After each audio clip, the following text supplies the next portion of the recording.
টাকা বেতনে চলে না সংসার। বেতন বৃদ্ধির দাবিতে কলকাতা অভিমুখে রওনা হয়েছিলেন আশা কর্মীরা, কিন্তু তাদের এই ন্যায্য গণতান্ত্রিক আন্দোলন দমনে পুলিশের নজিরবিহীন বর্বর ভূমিকা দেখা গিয়েছে বলে অভিযোগ করছেন আশা কর্মীরা। অভিযোগ উঠেছে, আশা কর্মীদের আন্দোলনে বাধা দিতে পুলিশ তাদের জোরপূর্বক ট্রেন ও বাস থেকে নামিয়ে দিয়েছে, এমনকি অনেককে গৃহবন্দী করে রাখার পাশাপাশি হুমকিও দিয়েছে। সম্প্রতি আমহা স্ট্রিটে শ্যামসুন্দরী কালী মন্দিরে পুণ্যার্থীদের ওপর লাঠিচার্জের ঘটনায় পুলিশের যে বীরত্ব দেখা গিয়েছিল, আশা কর্মীদের ক্ষেত্রেও সেই একই অতি সক্রিয়তা চোখে পড়ল।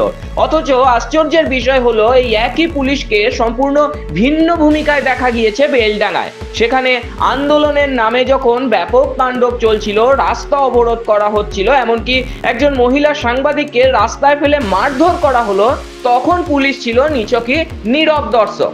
স্বভাবতই প্রশ্ন উঠছে, পুলিশের এই দ্বিচারিতা কেন? কোন মাপকাঠিতে আশাকর্মী বা সাধারণ ভক্তদের ওপর পুলিশ মারমুখী হয়ে ওঠে, আর বেলডাঙার মতো উত্তাল পরিস্থিতিতে তারা কেন নিষ্ক্রিয় থাকে?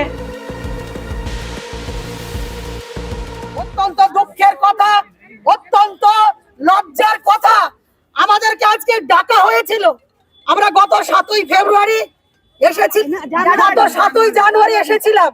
সেদিন আমাদের কথা দেওয়া হয়েছিল, স্বাস্থ্য সচিব নিজে বলেছিলেন আজকে আসতে, তিনি ডেট দিয়েছিলেন।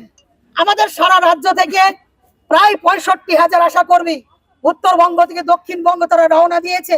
তারা আসতে গিয়ে তাদেরকে উত্তরবঙ্গে প্রতিটা স্টেশন, প্রতিটা জংশনে তাদেরকে আটকানো হয়েছে। ট্রেনে উঠতে দেওয়া হয়নি, ট্রেনে ওঠার পরেও তাদেরকে নামিয়ে দেওয়া হয়েছে, তাদেরকে থ্রেট করা হয়েছে, তাদেরকে ফিজিক্যালি অ্যাসল্ট করা হয়েছে। তা সত্ত্বেও সেই আশা কর্মীরা বাঘের মতন লড়েছে। তারা সমস্ত কিছু মোকাবিলা করে কলকাতার উদ্দেশ্যে তারা আসতে পেরেছে। এটা আমাদের কাছে অনেক বড় জয় আমরা মনে করি।